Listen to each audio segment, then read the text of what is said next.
other toy lines had the little small kind of rip-off Battle Beast characters, and I found some of those, but they're like generically like just one color. You guys remember Muscle? Fuck Muscle yeah, Man, dude. yeah, yeah. I The I had little, remember the what it little was pink called in wrestlers, Japan. right? yeah. Frank, we got to get you off your phone, man. I can hear that. Sorry, I was They looking had at a something. they had a really good video game for GameCube. I remember Did they? Scott Lundquist had the full bucket of Muscle Men. Yeah, I had quite a few. I almost bought a bucket of them one time. All right. Well, you guys want to go live? There's nobody in the chat yet. I usually like to wait until somebody's in the chat. They'll show up. Or not. You ready to dance, Frank? Are you ready to dance? Yeah, why not?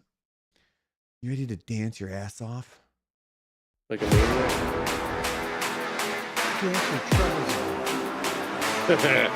Dance the night away, Here goes. You ready? maybe.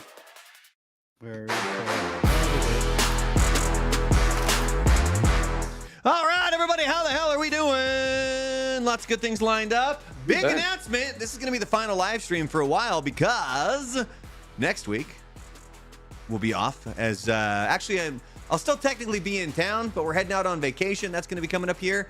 And then after that, we're moving.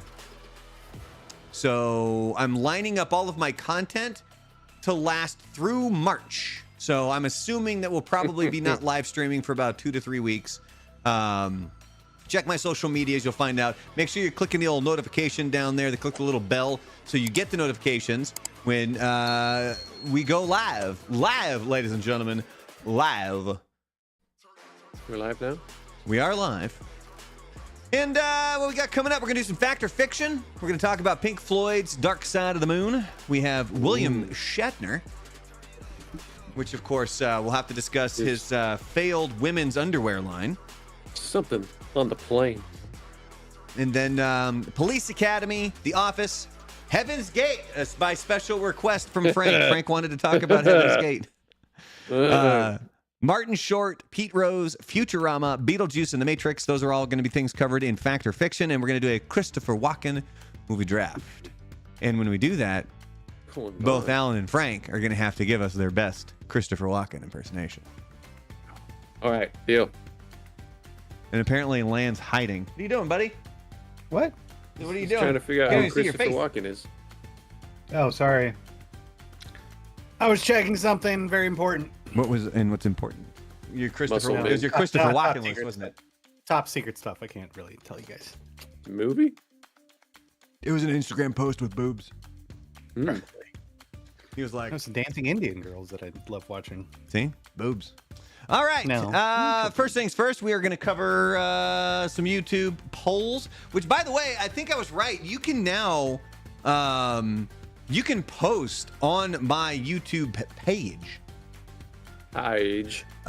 Somebody did. I can't find exactly where it was, but somebody who apparently listened to me on KLAQ, here in El Paso, and then they commented that they were really happy that they were able to find me on YouTube. There you go. So that made my day. Made my That's day. awesome. My My day. wife. My wife. We got Vero, Nightmare, and Anna all in the chat. Hello, ladies. How are we doing? See, it's interesting. When I check my numbers and like my demographics of my YouTube channel, it's like 90-something% male. And then these are the 3 that show up for the live stream. So I appreciate you, ladies. Thank you very much.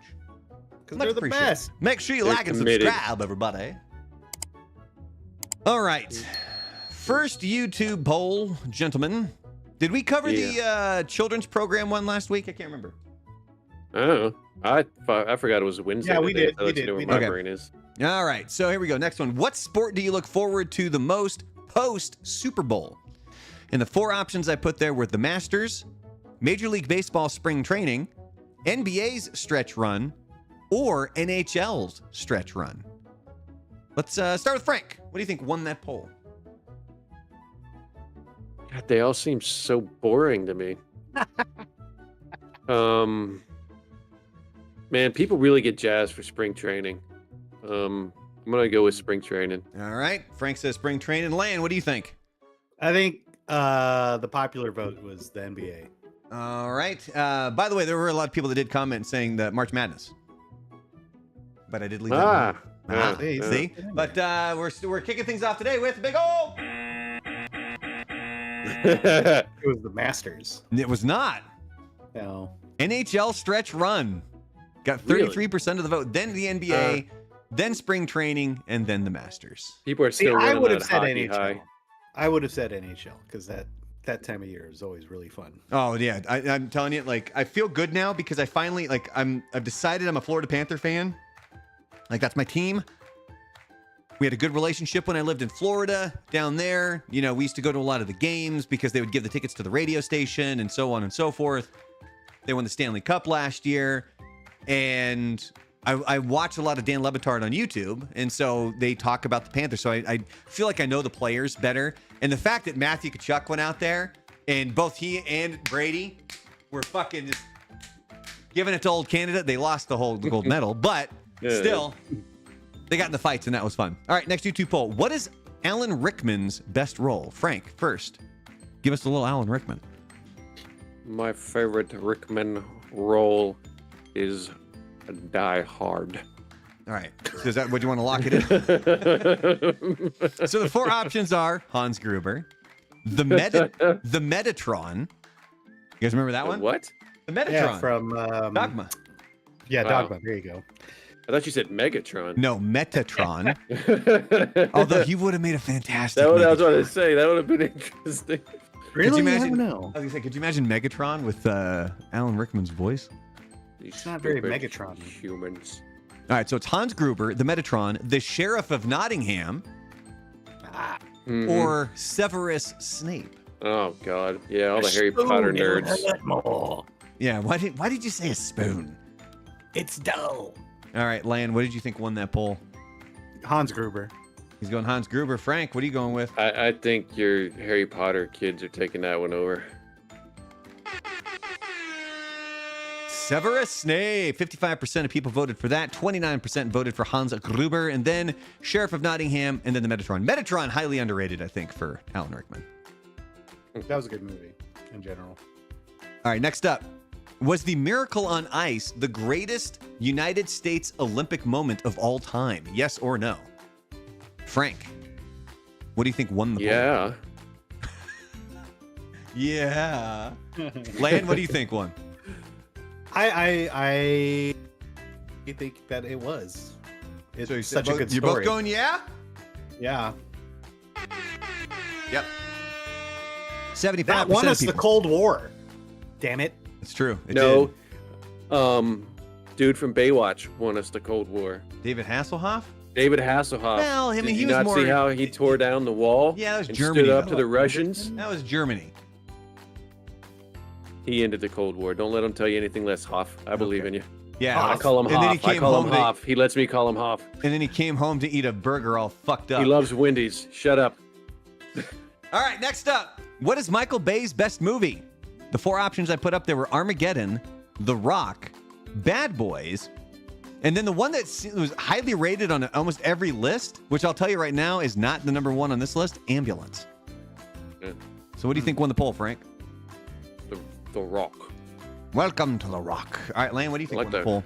Go home and smack my wife. Armageddon. The Rock and Armageddon. No, big negatory. Bad Boys. Ah, That boys was good. 40% of people voted for Bad Boys. Bad Boys. And then Bad Armageddon, Boys. and then The Rock, and then only 1% of people voted for Ambulance. Amber Lamps. Ambulance. All right, Not next up. upset me so much. I'm gonna go smack my wife. What is the best John Hughes movie of all time? Ferris Bueller's Day Off, Planes, Trains, and Automobiles, 16 Candles, or Weird Science? Frank, what do you think won the poll? Out of those, I'm gonna go with Planes, Trains, and Automobile. But I think 16 Candles is probably close. All right. A lot of people noticed I didn't put the Breakfast Club on there, Right. which they were upset by, because Yeah. getting people angry on the internet is always a good time. What you do? Lan, what do you think won the poll? Ferris Bueller. Yep, Ferris Bueller. Run away with it, too. 61% of people voted for Ferris Bueller. Only 21% They went to the same for high school. Planes, Trains, and Automobiles. Yeah, we got to cover that more in depth because Frank did the research. When we come back, so in case you missed it, We come back. this is going to be the last live stream for probably 2 to 3 weeks, maybe a month. because there's vacations coming up and we're moving. So I got to basically tear down my entire studio and then rebuild it at the new house. So there you go. All right, next up. Is Johnny Cash's version of Hurt better than the original Nine Inch Nails version? Yes. No, it's good, but not better. Or no, it's a terrible version. Lane, what do you think won the poll? No, it's good, but not better. Frank? I didn't, when I first heard Johnny Cash sing it, I didn't realize it was a Nine Inch Nails song. So I was shifted in Johnny Cash's way, thinking it was the best thing ever. And then I heard Nine Inch Nails, and I was like, yep, Johnny Cash's is the best one ever. So I'm going to go with people saying, yeah, it was better. Yeah, 72% of people voted that it was better. All right, final YouTube poll. This one doesn't have a lot of votes yet because I just put it up. I have everything kind of planned out on a spreadsheet for the next month. And for some reason, I missed today to put up a YouTube poll. But the question was, would you rather have unlimited money and never leave your home or travel anywhere but be broke? Frank, what do you think won that poll? I'm going travel anywhere but broke. Lan? Oh, that's a tough one. I can't stay in my house all day. I'd go nuts. The thing is, you can travel everywhere, but then it's like, what are you going to do? Stay in your hotel? You have no money. Masturbate in alleys. Eat Wait, coconuts. Just walk around? Yeah, but you have no money to buy coconuts. You just knock them out the tree. You know what's free? You don't knock them off the tree, Frank. You got to climb up the tree and get them. No, you don't. They drop. No, yeah. So you're going to wait there? You gotta shake it. I mean, I'm sure a few will already be on the ground. No, you have to go up there and get them, man. I'd say stay at home with all the money. I can pay people to come to my house. Lan with the point. Yeah, 71% of people said rich at home. See, I think that's what I assumed would win that poll. Because if you're mega fucking rich, you could, like, your house could expand and you could build shit at the house and you could bring people over. So you can bring Hawaii to the house. Exactly. That's what we're gonna do. We got a pool in our new house, and I'm going to. We're gonna. You know what you decorate it. can. You know what you can do while you're broke and traveling? What's that? Masturbate now. Steal. Oh, Steal. Rob and steal. Yeah, I mean, You get put in jail. There's your free room and board. yeah. Right? You get Get a caught and you go shower. to Get a jail. shower once a month when you go to jail. You got to have know? sex in jail too. Get You could- out. you Then could you get to go. masturbate in You the go to other corner. countries. Go to other countries. Just don't steal from a country where they'll beat you with a whip or a stick, because that's not good. Singapore. when was that, by the way? That was like 94, 95. I remember Weird Al did like that song, like the Crash Test Dummies. Once there was a boy who Michael Fay. took a can The of spray caning. paint Yeah. Ooh, and we'll he- have to bring this up. Let me see here. When was that? And then Simpsons did an episode about it too. Yeah, with the boot in With Australia. the boot. Yeah. In September 1993, 67 cars were vandalized in various neighborhoods of Singapore. The damage included spray painting and being pelted with eggs, and at least one had its windshield smashed. Mhm. So he got busted, and it ended up being... So that occurred over 10 days in September 93, and then 94 was when he was sentenced to be lashed 6 times with a cane. It was supposed to be like what 12, but like Clinton stepped in and said, "Hey man, chill. Only give him like 6." That's your He said, Clinton? this is my George W. Bush impersonation. George, hey, watch me hit this shot now. Fool me, can't fool again. Fool me once, can't fool me again. Now watch me hit this ball. Man, monkey, what are you doing? Before we get to fact Yeah. or fiction, I got to show you how big this dog is. Now. Come here. Come here, Yeah, monkey. Clinton got involved, which was stupid. They should have just beat the sense out of that kid. Fucking love you. But they should have gave him the boot. Das Boot. See how big she Could have is been now? worse. Oh, wow. Give her steroids. Hi, sweetheart. How are you? What a cute dog. Fucking love this dog, man. Scruffy. Seriously, like if there's a fire in my house, she might be the one thing I save. All right, Love you. kid, climb out the window. I'm getting the dog. Yeah, she wants nothing of it. Yep. She's like, I was sleeping, dude. Let me fucking go back. Yeah, she's like, the hell, man. You normally yell at me for running around. I was doing what you told me to do. I was know. She's like, freaking dude, chilling. like I fucking doing what you're saying now. Her and the bigger dog are fucking hilarious together. So that's always a good time. All right, you guys ready? We are ready. All right. Well, let's get the ball rolling here. As we'll ever be. See, here's the thing. This is what's gonna happen. Is we're gonna end up to where we take a long fucking break, and then I'm gonna forget how to run everything. It's gonna happen. All right, here we go. Where we at?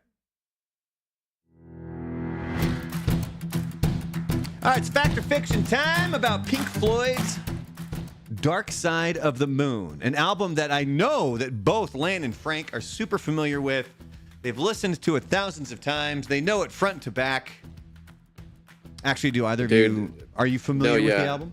I am. My dad, when we would go on trips, would sit there with the cassette tape and just play it nonstop. So I am very caught up with Pink Floyd, and Very especially this familiar. album. Lan, how about you? I'm not familiar with it, but I think some songs from it. All right. Well, we're going to go first one here, ladies and gentlemen. Fact or fiction? The album was originally recorded as a completely instrumental project with lyrics added later due to label pressure, meaning the record label pressured them. Let's go with Lan. Fact or fiction? Fact. Frank, fact or fiction? Yeah, I could see that as a fact, so I'm going facts too. No, Oh, ladies they and got gentlemen, us. that was fiction. While instrumental experimentation was a big part of Pink Floyd's creative process, The Dark Side of the Moon was always intended to have lyrics and a concept. Roger Waters wrote most of the lyrics early in production, focusing on themes of insanity, time, greed, and mortality. The band did rely heavily on instrumental sections, but the idea that it was originally meant to be an entirely instrumental album is a myth. All right, next up, fact or fiction? Dark Side of the Moon stayed on the Billboard 200 album chart for over 10 years straight. Frank, fact or fiction? That's fact. Fact. Lan, Yeah, fact or I fiction? tripped over my tongue. Yeah, I bit my- think that's fact also. I bit my tongue earlier and it's swollen. That's what's swollen in his mouth. His tongue, he says. Yes, that is a fact. Dark Side of the Moon actually holds the record. Because it stayed on the Billboard 200 chart for, and there's a couple different numbers I've seen floated out there. Consecutive weeks, I saw one that said 736. I saw another one that said 741. Essentially, it was all the way from 1973 until 1988. It was on the chart. Wow. No other album has ever come close to that level of longevity. Even decades later, it still will re-enter the charts, proving its timeless appeal. And obviously, I think it's people watching it with stoners. Wizard of Oz. All those stoners. Yeah, of course. But yeah, as you can see, this one here, it's 965 total weeks. So even then, it still pops up. All right, next up, fact or fiction? The famous heartbeat sound and the album's intro was created by recording an actual human heart. Lan, fact or fiction? Fact. Frank, fact or fiction? Has to be. I'm gonna go fiction on that one.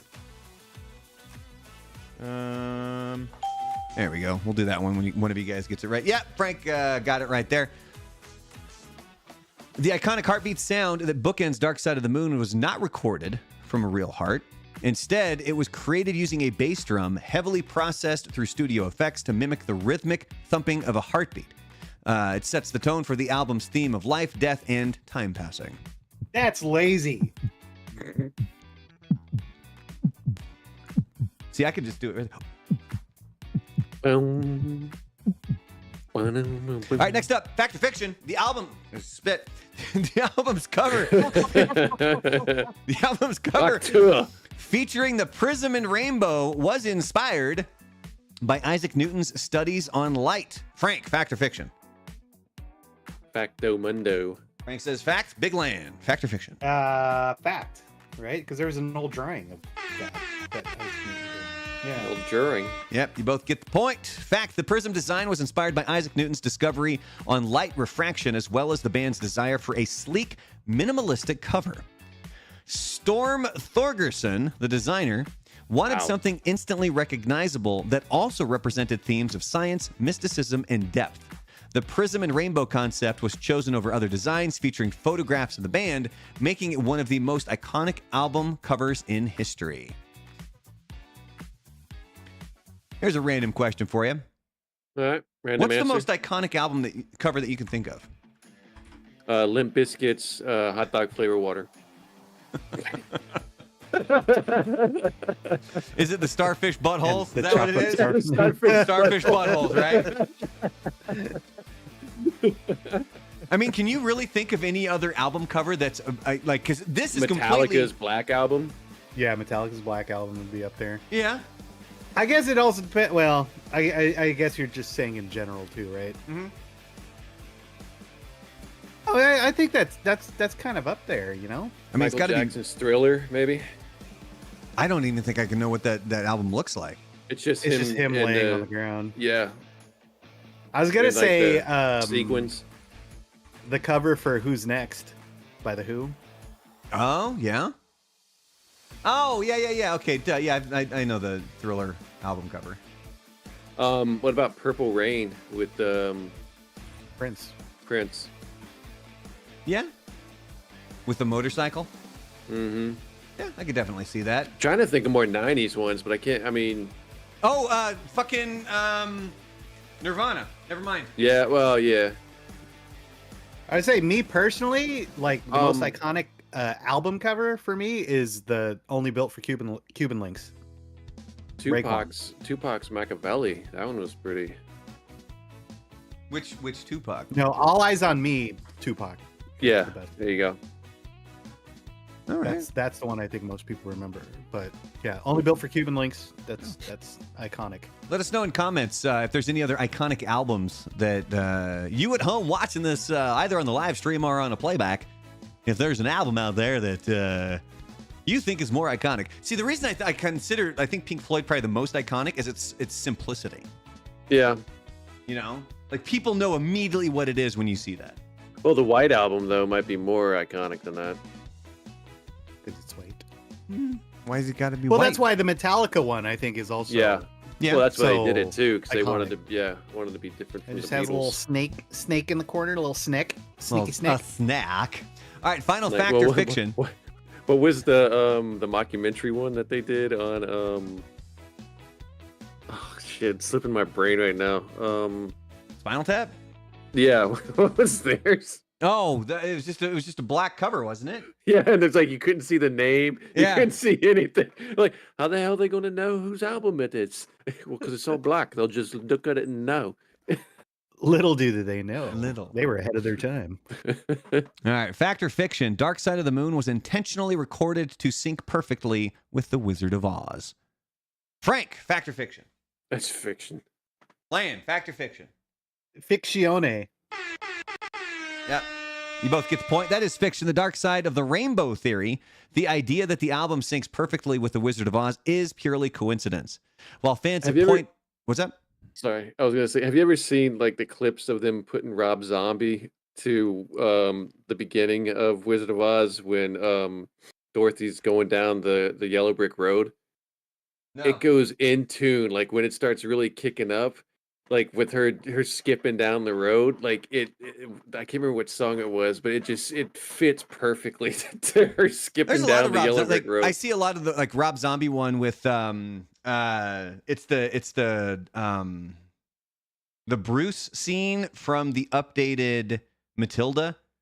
And so it's to Rob Zombie's Dracula. It fits almost perfect. Well, while fans have pointed out eerie connections, like the album goes into money with the cash registers when she opens the door and then all of a sudden it's Oz and everything is in color. It was never done intentionally. Drummer Nick Mason even joked, it's absolute nonsense, but it's absolute nonsense that works.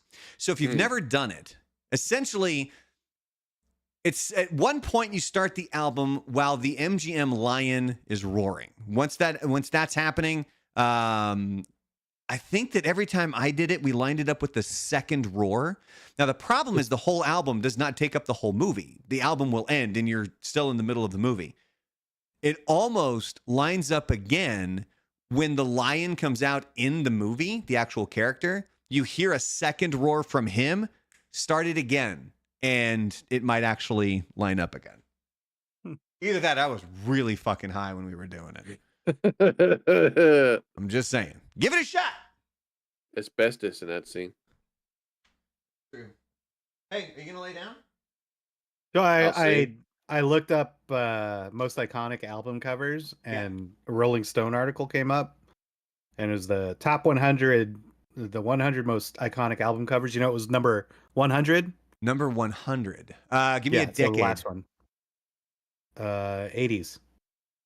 Uh, It's actually one we were just talking about. Oh, really? Was it Michael Really? Jackson? Yeah. No. Pretty What? sure that's higher on the list. What was it? It was Spinal Tap. Oh, shit. Oh. Oh.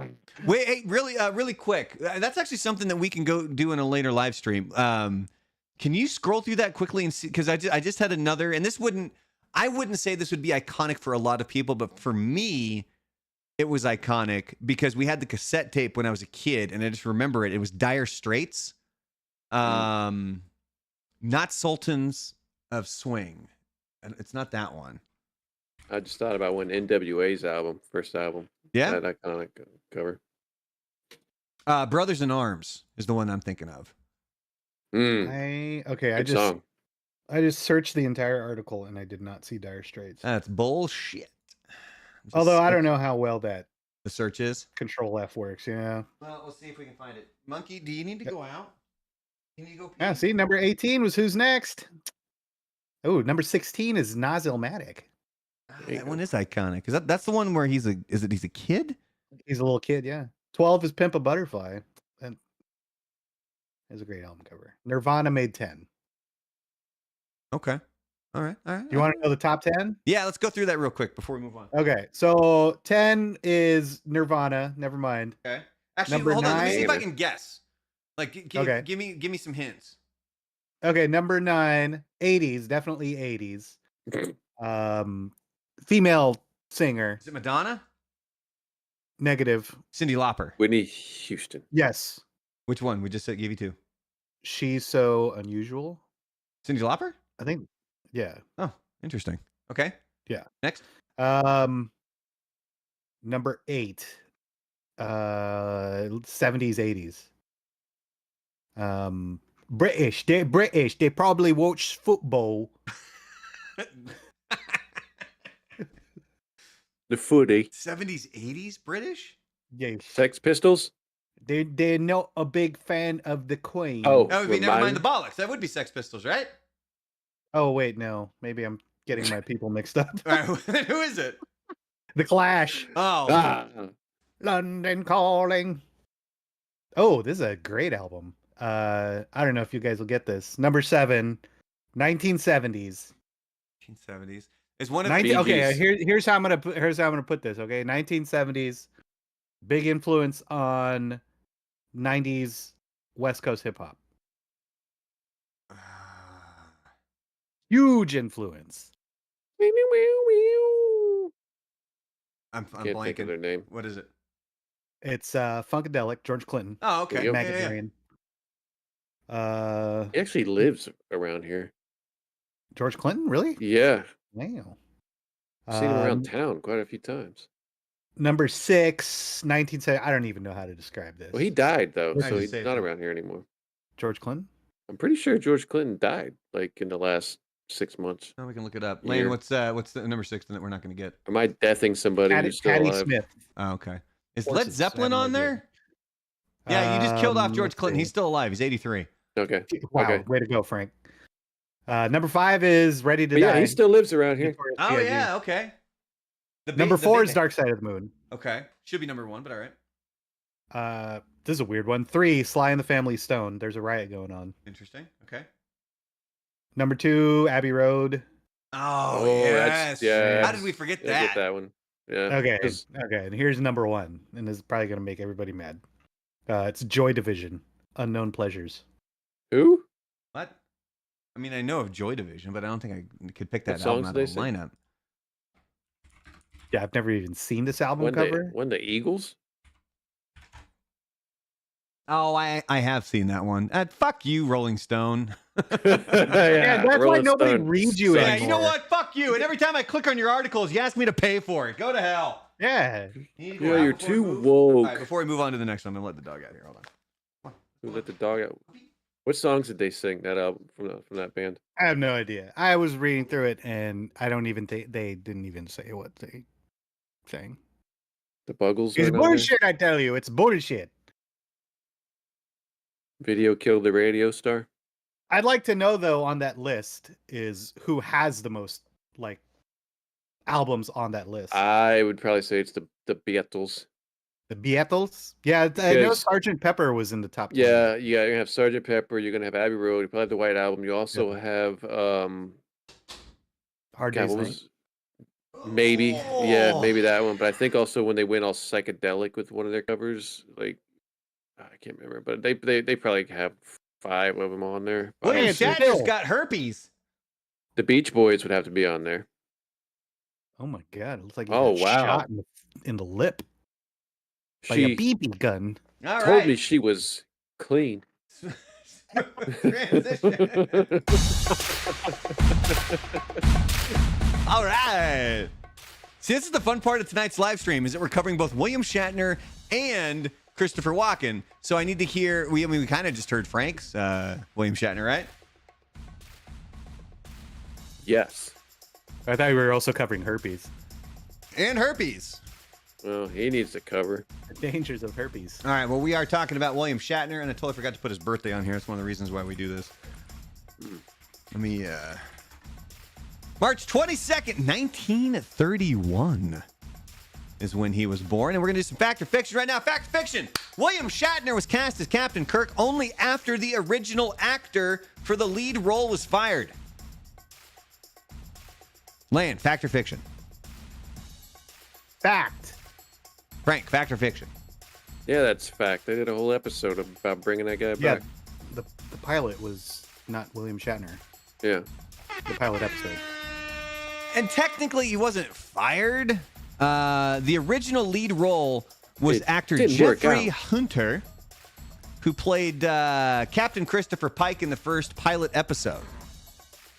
When the network rejected the pilot, Hunter declined to return, and the producers then cast Kirk with William Shatner, who brought a more charismatic and dramatic energy to the role. His over-the-top style became one of the most imitated acting performances in history.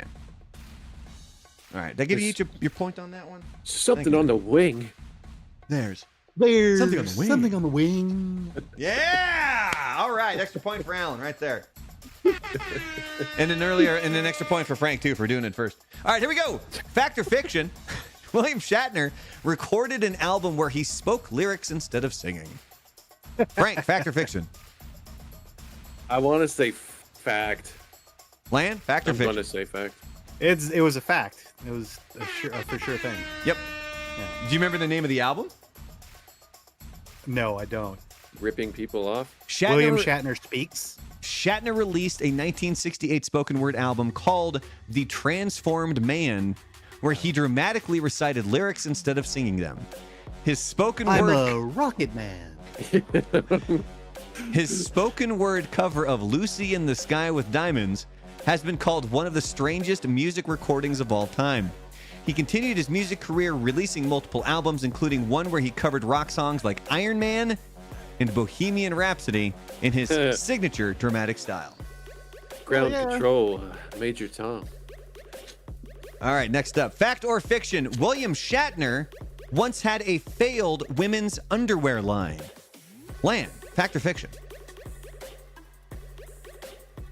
That totally seems like something Captain Kirk would do. So I'm going to say fact. Frank, fact or fiction? Well, yeah, because you talked about it in the pregame. No, actually, that's just a joke because then He the fooled us. punchline is nobody wanted to buy underwear called Shatner panties. Shatner panties. All right, the real fact or fiction. Oh, actually, hold on. I forgot to go to this one. Check this out. Blood Isle. That's the most iconic cover. What are we talking about? Fact or fiction, William Shatner has actually been to space. Frank, Yep. fact or fiction? That's, I mean, kind of fact, but it's fact. Lan, fact or fiction? I want to say it's fact because I think I remember reading about that. You are both correct, sir. You got your points. Yes, in 2021, he flew aboard Jeff Bezos's Blue Origin New Shepard rocket, becoming the oldest person to travel to space at age 90. Now, obviously, he's not going like outer space. It's right there on the cusp. Shatner later described the experience as emotional and overwhelming, saying he expected to feel joy, but instead felt deep sadness about Earth's fragility. He looks pissed in that picture. He kind of does. And now, why do I have herpes? a lot of these, I think Space it's this herpes. one. It's either this space herpes. It's either this one or Felon. You can see when they send the rockets up from here in El Paso, because it's around here and you can actually see them up in the sky. It's Lucy in the Sky with Diamonds. Now, question for you guys: if you get a free ticket for space for doing something like this, would you go? Yeah, why not? Yes, 100%. Really? You got to find out if it's fake or not, right? See if the Earth's flat to let everybody know. Just so you can prove it to everybody. Be like, see? To make, to show them that Antarctica isn't surrounding our world, that there's other continents out around the ice wall, that sort of stuff. That makes sense. All right. See, I've always said I want to do it, but I think my claustrophobia would kick in, and I don't know if I could. All right, next up, fact or fiction. Shatner had a long-standing feud with Leonard Nimoy and refused to attend his funeral. Lan, fact or fiction? Fiction. Frank, fact or fiction? I know he's had a lot of problems with a lot of. I'm gonna go fact. I just think there was actually something there. Frank gets the point. It is a fact. Shatner and Nimoy had a complicated relationship. They were friends for decades, but they also had falling outs over the years. Their feud escalated when Nimoy reportedly stopped speaking to Shatner in his later years, possibly over Shatner using footage of Nimoy without permission in a documentary. When Nimoy passed away in 2015, Shatner did not attend the funeral, citing a prior charity commitment, which sparked backlash from fans. All right, next up, final one. Fact or fiction? Oh, wait, here, I got a lovingly picture here for you guys. Oh, yeah, pictures. See, yeah, like he's had issues with like almost every. Oh, like I know, yeah, like that. the big one is that he and George Takei. Yeah, really, yeah, they hate each other. Because that was the whole thing, was that he specifically acted so poorly in one of the scenes where George Takei was kind of the star in one of the movies, so that it wouldn't make it into the final cut, was the rumor. All right, fact or fiction, Shatner once starred in a low-budget horror movie where he fought mutant spiders. Frank, fact or fiction? It's true. That's with the tarantulas. Yeah, all right. Lan, fact or fiction? Fact. I've watched it. What's it called? I think it's Day of the Spider? Night of the Spiders or something like that? Taco tarantulas. Kingdom of the Spiders. Spiders. There you go. Came out in 1977. He battles an invasion of mutant tarantulas. The film used real tarantulas, and Shatner actually let live spiders crawl all over him during filming. The movie became a cult favorite, mostly because of his campy, over-the-top acting. Didn't he also do one with like killer bees, or am I just? The only one I remember from Killer Bees is Nicolas Cage in Wicker Man. No, there's like in the late 70s when they were doing those like these stories of like insects becoming a big thing. Like the killer bees was a big thing, and there was a movie, and I thought he was in maybe I'm thinking of the tarantula movie, but you had like the tarantulas, you had the bees, you had the Wu-Tang Clan. You're thinking of the Wu-Tang Clan. Wu-Tang. So one of his co-stars, DeForest Kelly, played Dr. McCoy, started a movie about killer rabbits. There you go. At Fines Lord this he did. Was he in Monty Python? Nope. Are you not understanding the reference? No, Monty Python and the Holy Grail? Come on. Yeah, I know what you're talking about, but no, he's not British. All right, give me 2 seconds. I got to go let the dogs in, and then we're going to talk about some... He's not from jolly old England. Liverpool? Who hates Liverpool? What's the name of that movie? I think it's like Killer Lupines or something like that. Did you ever see Attack of the Killer Tomatoes? Oh, yeah. No, wait, no. Actually, no, I haven't. Oh my God. You want to talk about just a garbage movie, but it's one of those that's so garbage you'll laugh? Watch Attack of the Killer Tomatoes. Like the cartoon, remember that was in the 80s that they brought around? It's nothing like that at all. It's just like people trying to dodge like large tomatoes being rolled at them. They can't get out of the way in time. No, not tomatoes. It's like people going, "Ah," and you see like a huge tomato just kind Oh, you of do the wobble Killer its Tomatoes? way. Yeah, It's a giant Smush San it, smush Marzano. people. Like they got a cop rolling down the street, and then all of a sudden, like his window just starts getting smashed with tomatoes. And he's like, "Stupid kid," and gets out, and then he gets killed by tomatoes just smashing him. And it's like, the hell are we Funny watching? shit. All right, next up. I don't have all the proper information with this. Hold on here. It's funny. That's all you need to know. All right. David Spade was in like the 5th version of it.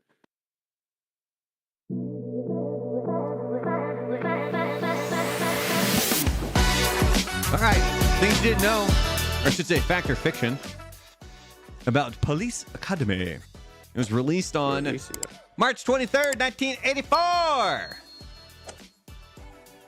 Let me find my notes here. Fact or fiction? The first Police Academy movie was inspired by a real-life police department's decision to accept any applicant, no matter how unqualified. Frank, fact or fiction? I'm gonna go fact. Why not? Lan, fact or fiction? I think I'll just say fiction. Frank I gotta get gets some the points. point. Fact. The movie's concept was inspired by a real-life policy change in the early 1980s when some U.S. police departments temporarily loosened their admission standards to increase recruitment numbers. Director Hugh Wilson heard a story about an actual police department that had to take all sorts of misfits as new recruits, and it became the perfect comedy setup. Now, the movie obviously took this to more extremes, but the premise of unqualified recruits becoming cops was not entirely fiction. I don't see This- Tackleberry there. Was he not in the first one? He was. He was. No, I'm not seeing him in this. He probably just wasn't there that day when they did the pictures. This was one of those movies when my parents first got separated, and our dad would let us rent movies on a Friday night. Like one of my brothers was looking at it, and my dad's like, "Yeah, if you want to get it, go ahead, get it." And like we got it, and it was one of those where it's like, boobies, right? Like, are we supposed to be watching this? All right, fact or fiction, Michael Winslow, the sound effects guy, made all of his noises without any post-production effects. Frank. Actually, no, this time Lan. Fact or fiction? Fact. Frank? Sure. Man, you'd have to nail it each time. I'm gonna go fiction. Just I don't know if you can get it all. So, Lan gets the point. Yeah, that's a fact. What was his name in the movies? Sound Machine. You guys don't remember? I don't. I Soundboard. haven't I seen don't it so remember. long. Larvell Jones. No. He did every single sound effect with his own voice. No special effects were added later. Winslow's ability to create sirens, helicopters, machine guns, radio static, and even full conversations using only his mouth made him a breakout star of the movies. His skills were so impressive that he later did voice work for cartoons, video games, and even airplane announcements. All right, next up, fact or fiction. The original Police Academy was rated R, but the sequels toned down the raunchiness for a younger audience. Frank, fact or fiction? I'm gonna go fiction. I don't think they were worried about a younger audience at that time. All right, Lan, fact or fiction? No, it's fact. Lan gets the point. Yeah, and you knew this one was raunchy because it has Kim Cattrall in it, and she gets naked in everything. Yeah, she. The dog girl. The first And then the sergeant lady gets naked, doesn't she? Yeah, she rips her shirt off. You see her boobs. The first Police Academy movie was rated R, featuring nudity, crude jokes, and raunchy humor. After it became a surprise box office hit, the sequels progressively became more family-friendly, aiming for PG-13 and then eventually PG-13. ratings. By the later movies, most of the original cast was gone, and the franchise had shifted more towards the slapstick humor over edgy jokes. Next up, Fact or Fiction.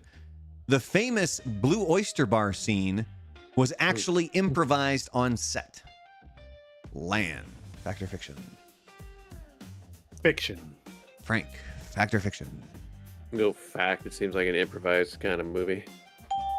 Lan with the point. It is fiction. The Blue Oyster Bar They'd have scene. to set it up. Where unsuspecting characters accidentally walk into a leather bar and end up dancing with bikers were scripted from the start. The choice of tango music was deliberate, and the bar joke became a running gag in multiple sequels. Now, the exact dance moves, they might have been spontaneous, but everything was pretty much already there, ready to go. Question for you guys. Have you ever accidentally walked into the wrong place, like walked into the wrong bar? Nope. Like, what do you consider the wrong bar? Well, One that you're not supposed to be at. I know that... Because, well, I mean, I got a story about being, like, told to leave one, Okay, not that. but it was... No. but, well, I Okay, mean, so here's no, the not- think of this. So there used to be a bowling alley right down the street from my house, and then right next door was a strip club called Lan. Oh, are you talking about here? Yeah, in Portland. Oh, okay. Remember? It was like the double wide, had shag carpet. Beaver's Inn. No, I don't remember. Beavers in. Oh, God, yeah. Okay. So when we were in high school, we would go bowling, like on Friday nights, especially during the wintertime during basketball season. We would there'd be a basketball game, and then everybody would go bowling. So once we go bowling, there was a couple of buddies who went over to the Beaver's Inn, and they were like, the second they walked in that door, like there was no bouncer, no nothing, and like it was like a record scratch, and every head just went, like immediately fucking stared at them, and they just fucking walked out. That's what I mean by the wrong place, not being asked to leave. Yeah, no, well, I mean, it was, I mean, I don't know. It's kind of like that, but we were asked, like, well, I shouldn't say we were asked to leave. So here's the story. So there was this bar that was open across the street that we had never been to before, and they're playing loud music. Normally would have like a live band. We always thought about going there. It was like a little dive bar. So we decided one time before going to our main bar, hey, let's just go across the street and check this one out, see what it's all about. Doors wide open. We walk in. There's literally nobody in there except for like one person and the bartender. And we walk in. We're kind of just looking around, checking the place out. We come up to the bar and we're sitting there, and they're not really serving us any or coming to us and talking to us. And finally, we're just like, hey man, are we gonna get any service? And the guy turns and looks at us and goes, oh yeah, we're not open yet. And we're like, what? And they go, yeah, we're not open. And we're like, the door's wide open, you're playing music, this woman here's drinking a beer, like it's 10 o'clock. So we just took it as we weren't welcome there, and we're like, okay, well, Interesting. bye. And just left and never went back. All right, fact or Fuck fiction. you. Steve Guttenberg originally turned down the role of Mahoney and only took it after Bill Murray recommended it to him. Frank, fact or fiction? One more time. Steve Guttenberg originally turned down the role of Mahoney and only took it after Bill Murray recommended it to him. I'm gonna go fiction on that. Lan, fact or fiction? Fact? Does he even know Bill Murray? Frank gets the point. That is fiction. Steve Guttenberg was always interested in the role of Carrie Mahoney, the charming prankster lead of Police Academy. While Bill Murray was never involved, Guttenberg has said he based his Mahoney performance on Murray's comedic style, particularly his roles in Stripes and Caddyshack. Guttenberg went on to star in 4 of the movies, but left the franchise after Police Academy 4, Citizens on Patrol. Oh, he missed Police Academy 5, Miami Beach. Yeah. Which is the one that they go to Russia? 6. Jesus. You know what? I'm looking that up real quick. I want to see how many I was there gonna say are. I went down a Gutenberg rabbit hole because you remember when the fires happened, like he was interviewed and the guy didn't recognize Oh, yeah, who the he guy, was. yeah, that's right. Oh, And because he was moving all the cars. And, He's like, and do I you was live here? And watching- he's like, yeah, I live right over there. And what's your name, sir? And he's like, Steve Yeah. Gutenberg. Yeah. I'm talking to Steve Gutenberg here. Like, Had but I no went down- clue. I went down a rabbit hole. And one of them was about his early life, about going to Hollywood, and he had first went there, gotten a few commercials, got a small role in some film, and then just wasn't getting anything. Went back home, and then was offered this role for Police Academy and took it. So that's how I knew that it wasn't that Bill Murray wasn't really involved, besides trying to act like him. Yeah, there are 7 total movies. It went Police Academy, then Police Academy 2, their first assignment, Police Academy 3, back in training, Police Academy 4, Citizens on Patrol, then Police Academy 5, assignment, Miami Beach, There you Police Academy 6, City Under Siege, which, by the way, that directed by Peter Boners. And then the final one is Police Academy Mission to Moscow. Well, that Police Academy 5 is the one that had David Spade in it, Yeah, and that's also where Citizen on Patrol had David Spade. I thought it was the beach, but then they had that was the one. I think it was one where Tackleberry though goes into the water and puts the gun up to the shark's nose, and like the shark that was the turns Miami around Beach and one, leaves. yeah. That's the only role that guy could get. I didn't realize he died, and like David Spade was in Citizens on Patrol. I didn't realize that dude Tackleberry died in I think like 99 or 2000. Like he died. Can we fact check that? Because Frank's No, I do. No, on- that one I know he did. Unless, I mean, because I specifically remember when he did pass away, that was one of the first times I was like, wow, that guy seemed really young. Like, yeah, I it think he kind had of blew like my a mind. heart attack or something. But I didn't realize he was dead until I saw something like 10 years after he died. I was like, holy shit, that guy died? David Graff passed away in 2001. He was 50 years old. I'm just saying we should fact check all of the people that Frank says. Oh, don't worry, we will. We will be fact checking everything that comes out of Frank's mouth at this By the point. way, Hey, George did you know Clinton about has this called him- alien abduction? What? What? All right. George Clinton. Next up. Bob Saw him Cousy? last week. Bob Cousy. Things that you did not know about The Office. It actually debuted. You guys remember the year that it debuted? 2004? You were still here in Portland, if I remember correctly. I was in Eugene. Were you? Eugene. Because I Yeah. remember you were like, I want to watch the first episode or whatever. Yeah, it was March We 24th. were eating Super Burrito. March 24th, 2005. And then it ran until May 16th, 2013. We're going to play a little fact or fiction with the boys right here. I'm going to give them a statement. They got to guess whether or not it is a fact or if it is a fiction. Number 1, fact or fiction. Steve Carell was not the first choice to play Michael Scott. Fact or fiction? Lan. Fact. Lan says fact. Frank? Well, yeah, I go back to there's always like 10 different people that they have. Absolutely. You both are correct. Steve Carell was not the original pick for Michael Scott. NBC originally offered the role to Bob Odenkirk, later known as Saul Goodman in Breaking Bad. Carell almost missed out on the show because he was committed to another sitcom called Come to Papa. Hold on. You just That's reminded John me of Sally, this. ladies and gentlemen. I was gonna say. Yeah.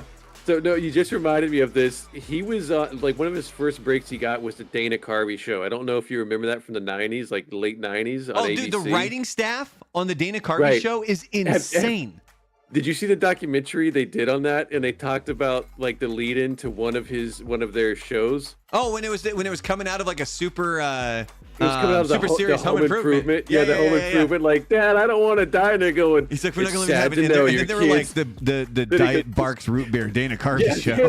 the Dana Carvey show presented by Diet Barks Root Beer. Like all of them are rewatching it, and just bust out laughing. If you can find that, that's the funniest thing. Yeah, so Carell, he was on the show Come to Papa, and it got canceled, so that opened him up, so he was able to take the role in The Office. Next up, Fact or Fiction. The show was almost canceled after its first season. Frank, fact or fiction? I mean, I believe that's a fact. Almost all of them that time period were canceled after the first season. Lan, fact or fiction? Fiction. I want to say fiction. Frank, got it. Yeah, that's a fact, man. It had terrible ratings during season 1, and NBC almost pulled the plug. The rising popularity of Steve Carell's movie, The 40-Year-Old Virgin, made NBC realize his star power was growing, and so they kept it around. The network gave the show a second chance, and it slowly built into one of the most beloved comedies of all time. See what you do when you let an audience grow. I have a mug like that. I don't have it with me right now, though. All right, next up, Fact or Fiction. John Krasinski was caught bad-mouthing the show before he was cast. Lan, Fact or Fiction? Fact. Frank? Fact or Fiction? I'll go fiction on that one. Lan gets the point. That is a fact. Before he was officially cast as Jim Halpert, John Krasinski was unknowingly talking to an NBC executive while waiting for his audition. When the executive asked how he felt about The Office, Krasinski said, "I just hope they don't screw it up like every other American remake of a British show." The executive then introduced himself as the head of NBC, but thankfully Krasinski still got the job. I mean, is that really him bad-mouthing the show? I don't think it's bad-mouthing the show. I think it's really bad-mouthing all of the failed conversions. American attempts, Yeah. Then he failed at Captain America, and they gave it to Chris Evans. All right, next up, Fact or Fiction. Jim and Pam's wedding scene was secretly inspired by a viral YouTube video. Frank, Fact or Fiction? I never saw their wedding, so fiction. Lan, Fact or Fiction? Fiction, too. Oh, sorry. No, it is a fact. Although secretly, I don't think it's really anything that... It was inspired. I don't think it was a secret. So the famous Forever Dance down the aisle at Jim and Pam's wedding in Niagara, this name of the episode from season 6, was inspired by a viral wedding video. The video was which showed a real-life couple's wedding party dancing to Chris Brown's Forever. No hitting was involved. Became so popular that the Office writers incorporated it into the episode. The real-life couple was thrilled when their video got referenced in the show. Sometimes you just gotta slap your wife. My wife. Next up, Fact or Fiction. Rainn Wilson, who played Dwight, originally auditioned for the role of Michael Scott. Frank, Fact or Fiction? Factamundo. Lan, Fact or Fiction? Yeah, fact. Why not? Yeah, you can see a lot of their audition reels. Before landing the role of Dwight K. Schrute, his middle name is not Fart. Rainn Wilson auditioned for Michael Scott. His take on Michael was a much weirder, more awkward version, which didn't quite fit the vision of the show. However, his audition made such an impression that they cast him as Dwight instead, which ended up being the perfect role for him. Like you can see, Seth Rogen, his audition tape is out there for this. Didn't they show all those when it was coming up to the end of? I think they released a lot of that stuff later on. I thought they did a special on TV and showed a little bit of that too. Could be wrong. I got special music for this one. You guys ready?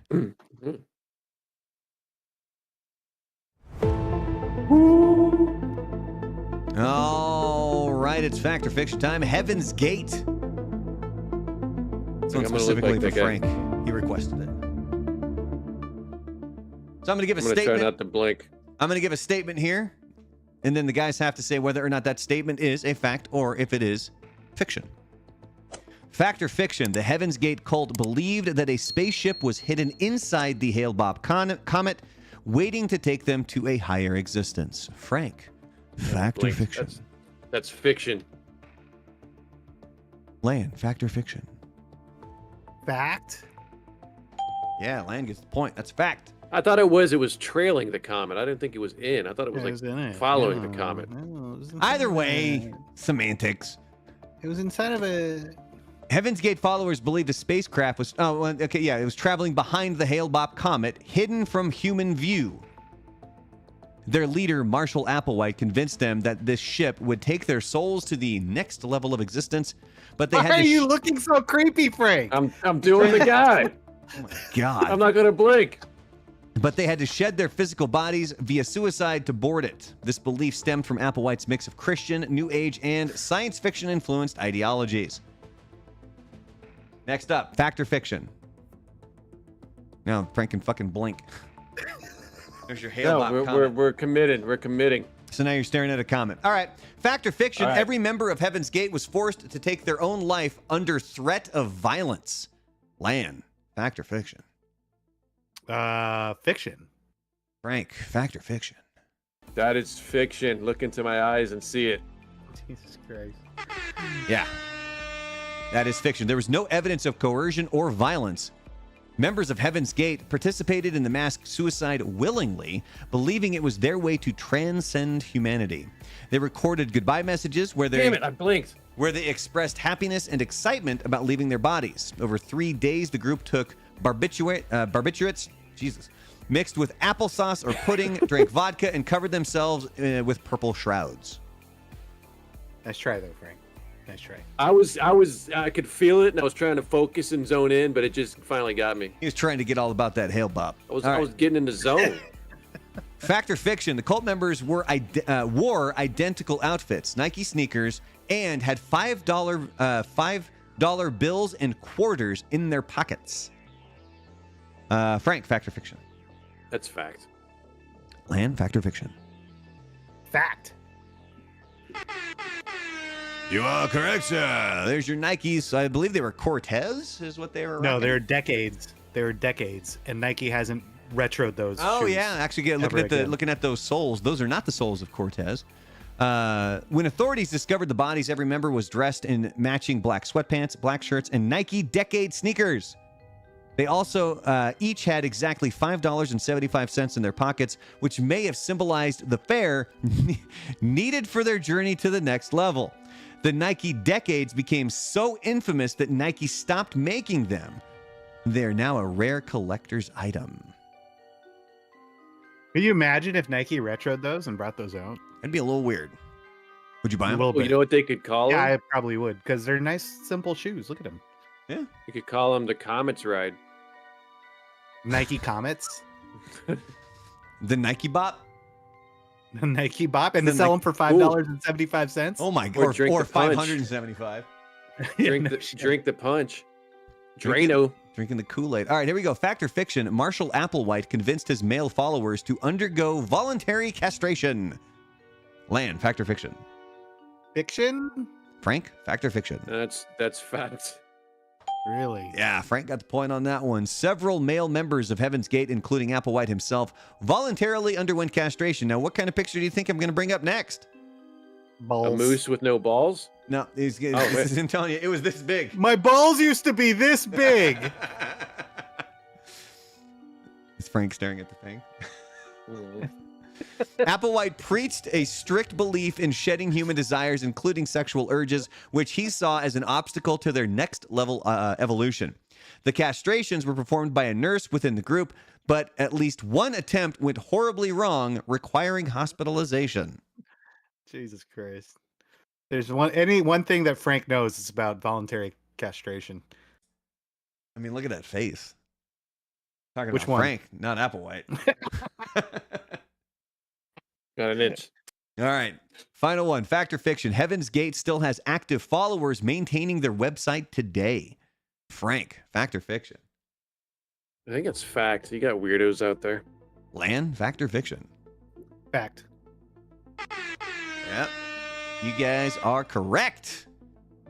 The official Heaven's Gate website is still online, maintained by 2 former members who did not participate in the mass suicide. These individuals continue to respond to emails and preserve Applewhite's teachings, believing they will one day be called to join their former group at the next level. The website looks exactly as it did, almost exactly as it did, back in 1997, making it one of the internet's strangest preserved relics. So you think they go through like AWS or Azure now to support that website, or they're rocking their own server? What do you think? Still on AOL. Or GeoCities, wasn't that the one? GeoCities back in the day? GeoCities. There's documentaries out there about them, and I watched one. That was such a they even This like one have here, videos. this the Cult of Cults, man. There was another one though too, and it's like they sat and did interviews in front of cameras, and it is the wildest things. Just these, like, all the women had to get haircuts that looked the same, all the guys, and they couldn't. It was wicked, weird, man. I ate a gummy. That's how they all Yeah. ended up there. All right, next up. Nightmare says Angel Fire for the website. Angel Fire. God, I remember when that story broke. Such a weird story.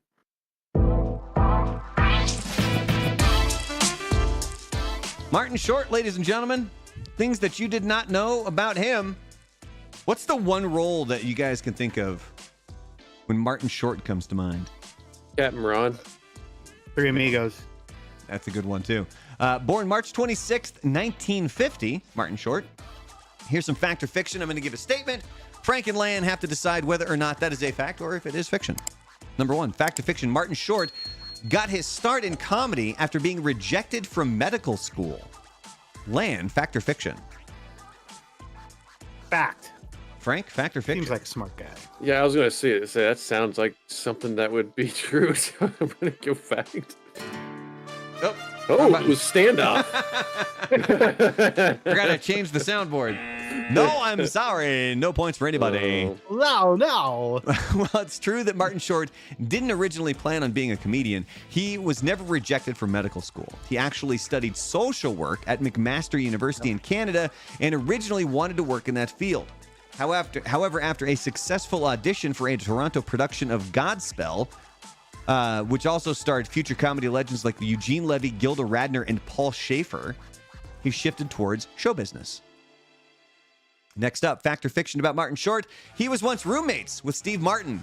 Frank, fact or fiction? Man, I'm gonna go fact just because they've been like lifelong friends. Lan, fact or fiction? I'll go fiction. Lan gets the point. It is fiction. While Martin Short and Steve Martin are close friends and longtime collaborators, they were never actually roommates. However, they met while filming Three Amigos and have been inseparable ever since, starring in multiple projects together, including the hit Hulu series Only Murders in the Building. Did you finish it, by the way, Lan? Are you all caught up? No, I don't have Hulu anymore. Ay, come on. They even do go on tour together, performing comedy shows that are a mix of stand-up music and friendly roasting of each other. What were we saying, Lan? I was like, I barely watch any kind of TV shows or anything like that anymore. He likes the pornographic items. Next up, fact or fiction. Martin Short created his famous character Ed Grimley while working on SCTV before bringing it over to Saturday Night Live. Lan, fact or fiction? Fact. Frank, fact or fiction? Yeah, it's a fact. Yep, you both get the point. Ed Grimley, the hyper-enthusiastic, triangle-playing, look at me go. hair-standing-up oddball, was first introduced on Canada's SCTV before Short revived him on Saturday Night Live. The character became so popular that he even got his own cartoon show in 1989. Remember that one? Mm-hmm. I remember that one. The Completely Mental Misadventures of Ed Grimley, where Short voiced the character, alongside animated versions of SCTV castmates Eugene Levy and Joe Flaherty. You couldn't call it mental these days. You'd have people out in the streets. Fact or fiction? Demon. Martin Short once crashed a wedding as his character Jiminy Glick. Frank, fact or fiction? By the way, Jiminy Glick is a fantastic character. Dude. If you haven't It seen gets that. tiring for me, man. Like, it's just, I don't know. it just becomes the same thing. I enjoy it. Like, the thing for me was, like, it was funny, like, the first time when he tries to get up on the couch, and since he's overweight, it's funny, but then it kind of just became so repetitious. But fact or fiction? Martin, he's Frank? trying to cancel you for making fun of fat people. All right. Fact or fiction? I'm going to go fact because I can see him doing it. All right. Lan, fact or fiction? Yeah, I'll say fact also. No, that is fiction. Oh, He has done a lot of wild things as Jiminy Glick. He never actually crashed a wedding, but it sounds like something that he would do. Jiminy Glick, the obnoxious, sweaty, That's what I clueless said. celebrity interviewer, became one of Short's most popular characters from his Comedy Central talk show, Primetime Glick. The character is known for ambushing celebrities with bizarre off-topic questions, and Short has often said he loved playing Glick because he could get away with saying anything. Final one. Martin Short was once considered to replace David Letterman as the host of The Late Show. Fact or fiction? Lan. Fact. Frank. Sure. Fact or fiction? Yeah, why not? Yeah, you both get the point, man. After Letterman announced his retirement in 2014, CBS executives seriously considered Martin Short as a potential replacement. Should have. While Short wasn't a full-time talk show host, he had guest hosted late-night shows multiple times and was known for his quick wit and ability to improvise in interviews. Ultimately, the job went to Stephen Colbert, but many fans believed Short would have been a great choice. You ever see him when he would go on Conan and just give Conan like just would crap on Conan the whole time? I don't think so. He's so quick and great. Like Conan would say something and Martin would just snap back and just nail him on. It's some of his with Conan O'Brien are the better interviews. He just craps on Conan the whole time as a joke, but it's funny as hell. He craps on him like poop. He craps on him. He's hosting the Oscars. God, have you seen that commercial with Conan? He looks old as hell in that that commercial.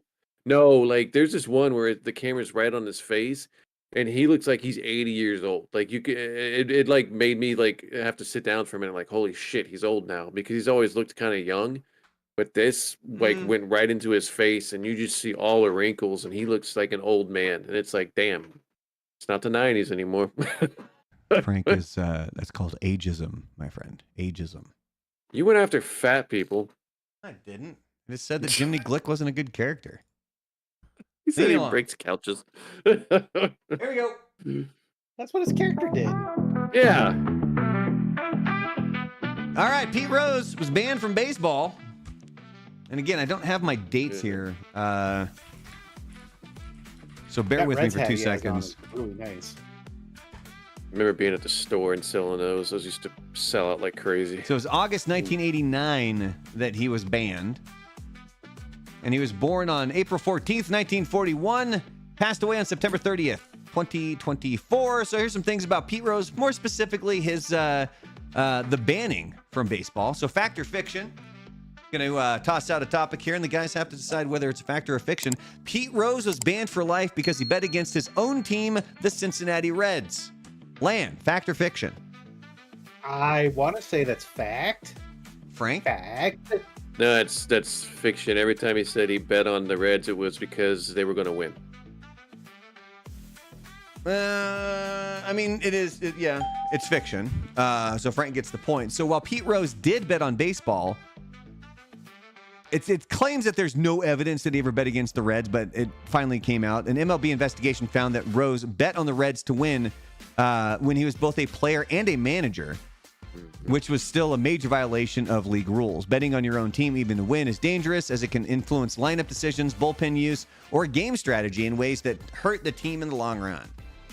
Next up. Oh, ladies and gentlemen, boys and girls, children of all ages. All right, here are the questions. And when Pete Rose bet on baseball, did he bet on the Cincinnati Reds? Yes, he did. And was this at a time when he was the manager of the Reds? Yes, sir. Is there any doubt in your mind? Absolutely not. Next up, Pete Rose only bet on baseball and never on any other sports. Frank, fact or fiction? Fiction. Lan, fact or fiction? Fact. Frank, running away with it. That is fiction. Pete Rose was a heavy gambler in multiple sports, not just baseball. According to the Dowd Report, that's MLB's official investigation into his gambling, Rose placed bets on football, basketball, and horse racing as well. Did you know that table tennis? I heard the question wrong. Did you know that table tennis is a big gambling for sport? gambling now? Because there's like, you got all the degenerates over here now. And they're trying to gamble when none of our sports are taking place, so they're gambling on table tennis over in like Asia.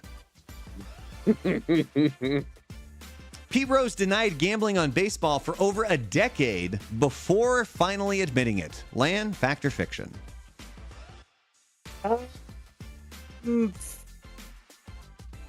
Sure, fact. Frank, fact or fiction? He bet on it for over a decade before finally admitting it. No, he denied gambling on baseball for over a decade. Yeah, that's true. Yep, Rose denied gambling on baseball for 14 years, insisting he never bet on the sport. In 1989, MLB's investigation found overwhelming evidence that he had bet on baseball, which led to his lifetime ban.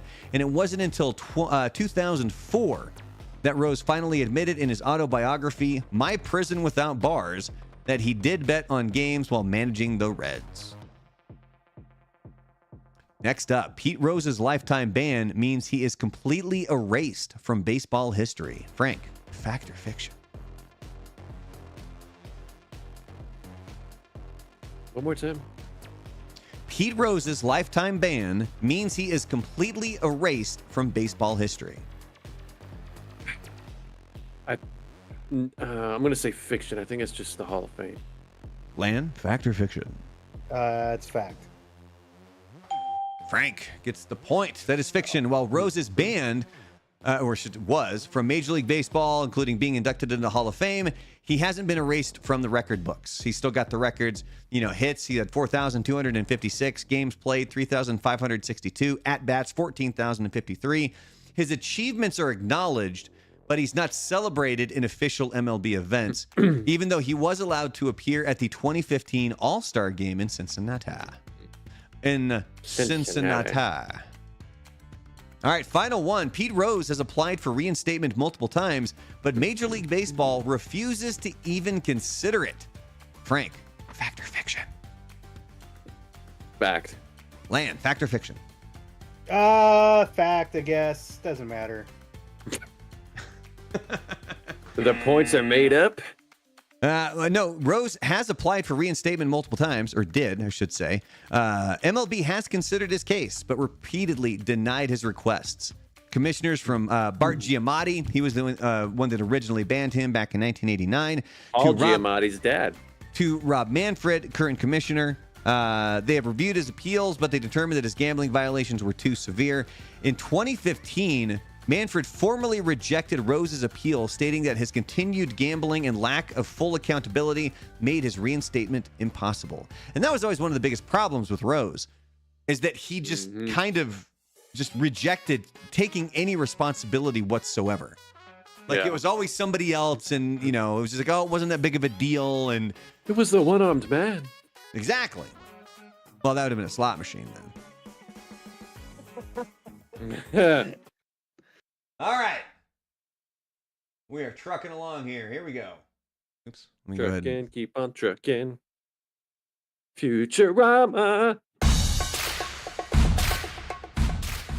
Futurama. It's debuted more than a few times, actually. So now we're going to do a little fact or fiction. I'm going to give a statement, and then the guys here have to say whether or not that is a fact or if it is fiction. First one. The show's theme song was originally going to be a remix of the Jetsons intro. Frank, fact or fiction? I can see that as a fact. Lan, fact or fiction? Fiction. This is where Lan starts his comeback. Yeah, there you go. So while Futurama's theme has a retro sci-fi feel, it was actually inspired by a 1967 electronic track called Psyche Rock by Pierre Henry. The similarity between the two songs is so strong that some fans mistakenly think Futurama's theme is a remix. The show's creator wanted a sound that felt futuristic and weird. Next up, Bender's voice was originally supposed to sound like a robot with heavy effects. Lan, fact or fiction? Fact. Frank, fact or fiction? Yeah, I'll go fact on that one. Yeah, you both get the point. Yeah, one of the original plans was for Bender's voice to sound metallic and robotic. But once John DiMaggio auditioned, the creators loved the natural, gruff voice and decided to leave it mostly untouched. DiMaggio said he based Bender's voice on a mix of a drunk boxer and a grumpy old man, and his signature "bite my shiny metal ass" line became one of the most iconic catchphrases in animation. Animation. So Mickey Rourke. Animation. How is that Mickey A Rourke? boxer and a drunk. Oh, there you go, yeah. With really gigantic fingernail beds, man. You ever seen those things? Jesus. Like when he's typing, when he goes into Hammer Industries in Iron Man 2, and he's typing on the computer, and he's got those they're fucking huge, man. God. All right, next up, Futurama is the only animated show with an episode that won an Emmy and a real-world math award. Frank, fact or fiction? Real world math. I could see that. I'll go fact. Why not? Lan, fact or fiction?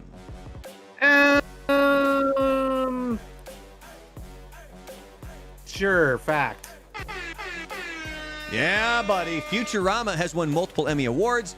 but it also received the 2010 Mathematical Association of America's Communications Award for use of real advanced math in jokes and storylines.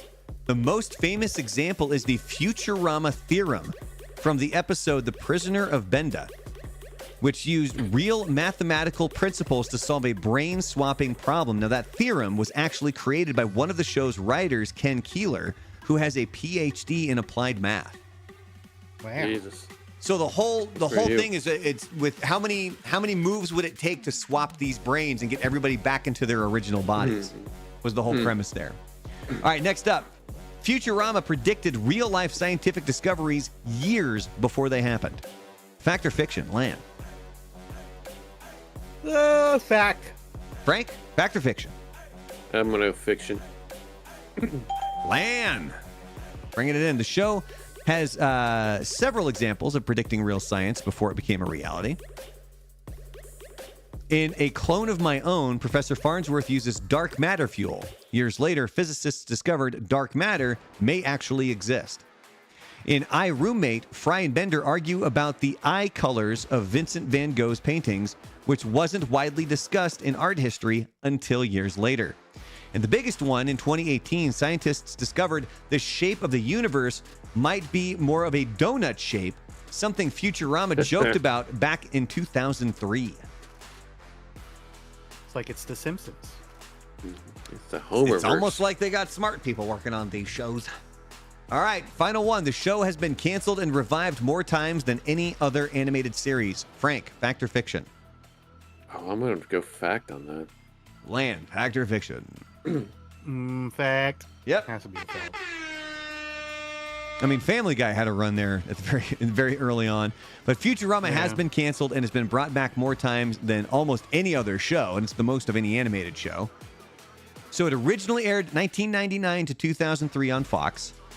It got revived as direct-to-DVD movies, came back as a Comedy Central series from 2010 to 2013, and then was revived yet again in 2023 on Hulu. Right. The series even jokes about its cancellations, with Bender once saying, "We're back, baby," in reference to a revival. Yeah, they did the same thing on Family Guy when they brought Family Guy back. Remember, you had the deaf mute guy, the oiled mute guy, whatever. Greased up deaf guy? It's great to be back, America. Yep, I do remember that one. I do remember that one. Where is he? He needs to come back on an episode. That guy was great. All right. Next up, ladies and gentlemen. Boy, Beetlejuice.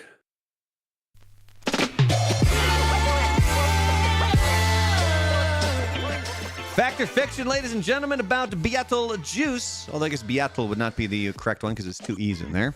So I'm going to give a statement, and then the gentlemen here have to guess whether or not that statement is true or false, or fact or fiction. In Beetlejuice, I remember seeing this in the theater. It was released on March 30th, 1988. And I remember it scared the hell out of me. Did not do well with horror movies when I was a kid. But here we go. Number one, the original script for Beetlejuice was much darker and had a gruesome ending. Lan, fact or fiction? I mean, it was Tim Burton, right? So fact. All right. Frank, fact or fiction? Yeah, we'll go fake though. Yes, you are both correct. The original script for Beetlejuice was much darker and more of a horror film than a comedy. In early drafts, Beetlejuice was a winged. How you say? Winged. He was a winged demon who wanted to kill the Dietz family, and Lydia was supposed to die in a fire and join Adam and Barbara in the afterlife. Tim Burton and the screenwriters actually toned it down, shifting it towards dark comedy instead of a straight horror movie. They're like, wait a minute, man. We're gonna have a sequel in like 30 years from now, so we gotta just hold off on killing people. Yeah, keep him around. All right, next up, Michael Keaton only has 40 minutes of screen time in Beetlejuice. Frank, fact or fiction? 40 or 4? 40.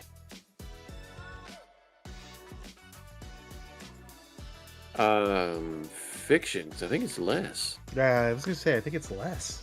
You going Fiction fiction also. too, Lan? Yep. Yeah, you are both correct. It's actually 20 minutes, less than 20 minutes. Yeah. Keaton's portrayal of Beetlejuice is so wild and unpredictable that he became the film's most iconic character, which of course is named after him. Even though he doesn't appear in the movie until almost 25 minutes in.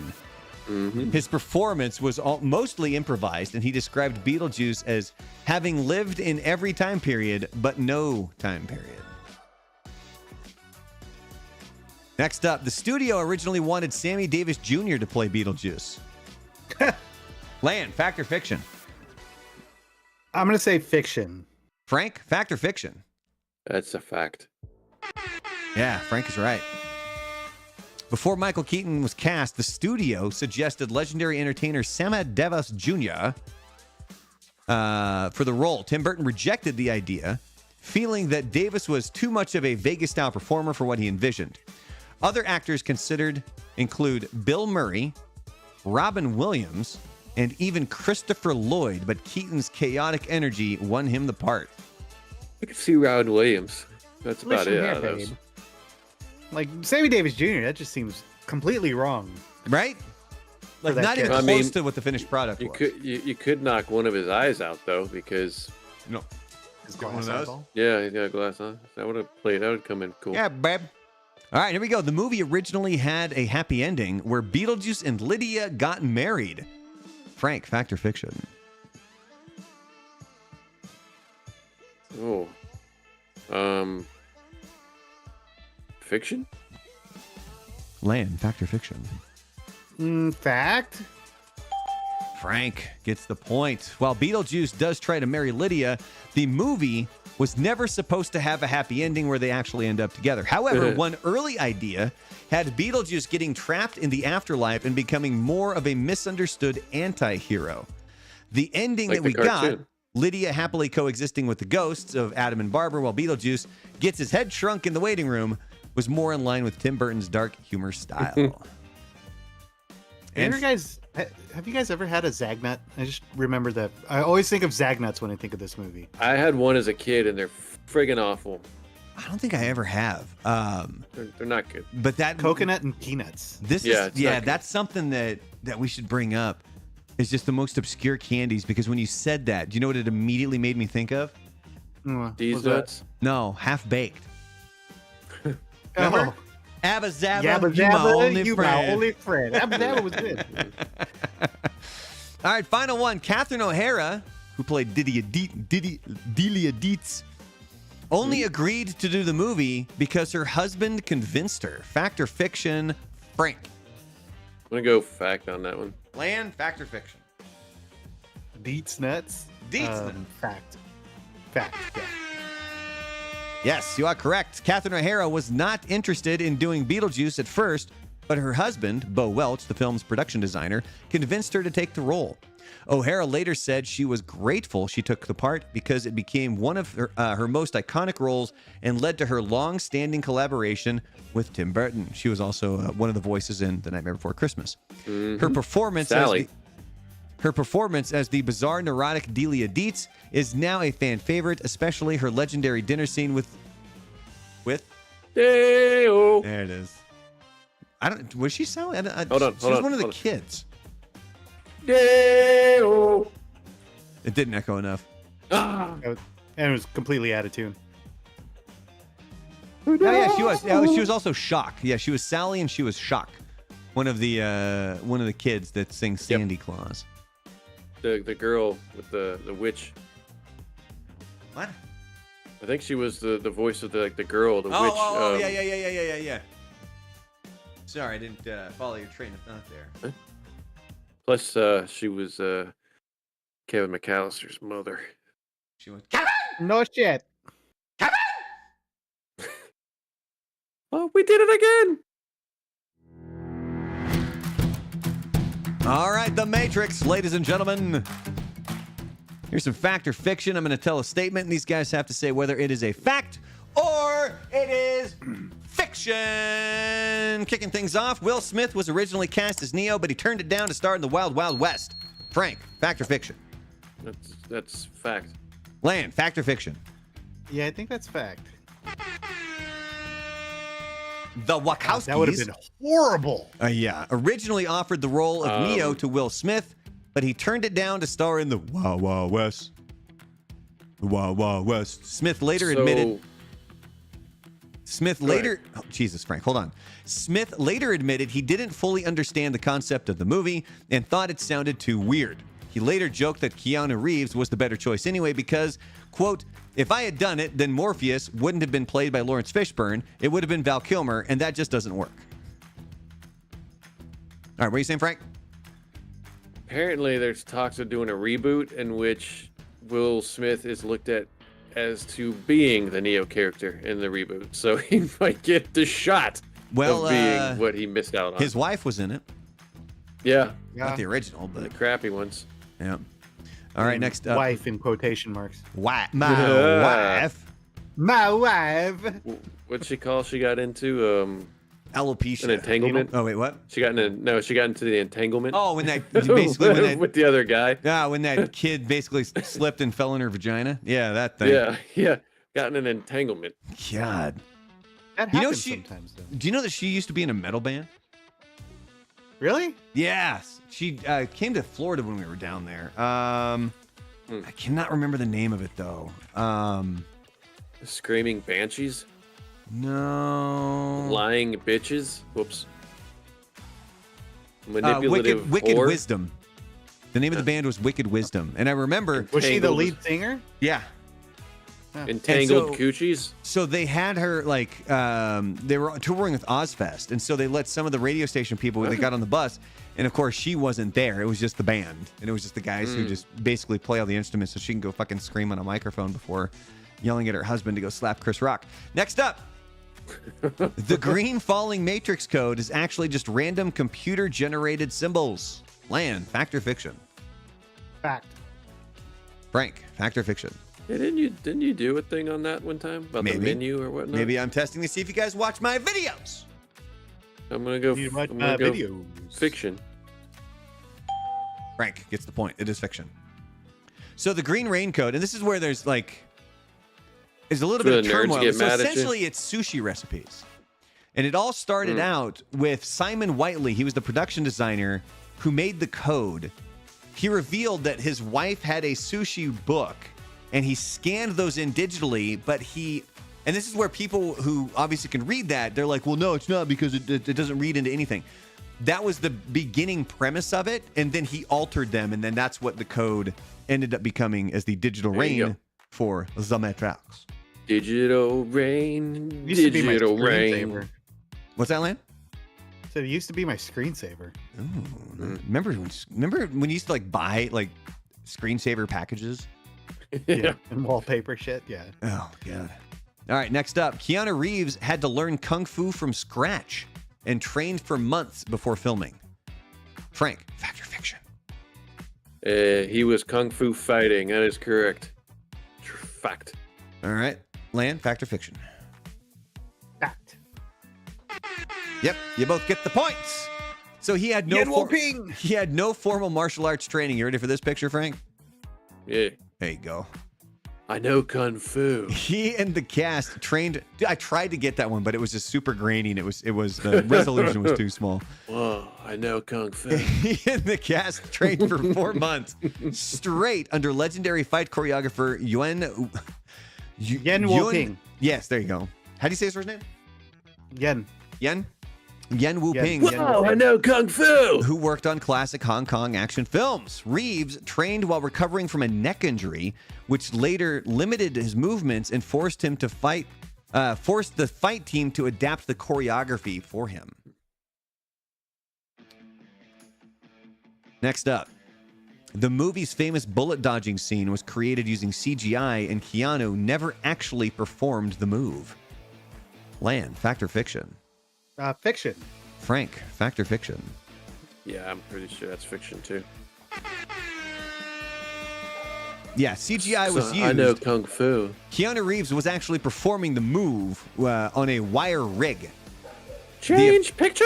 The effect known as bullet time was achieved by using 120 cameras in a circular ring, each capturing a single frame in sequence.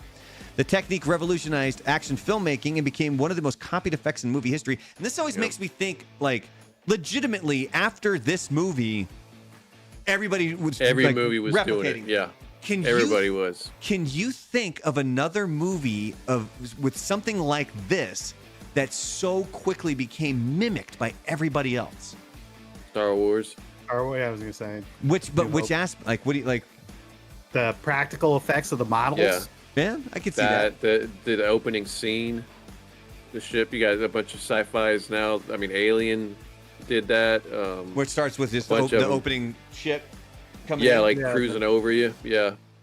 Pirates, the porn movie, they started to use CG in porn after that. What? Are you being serious?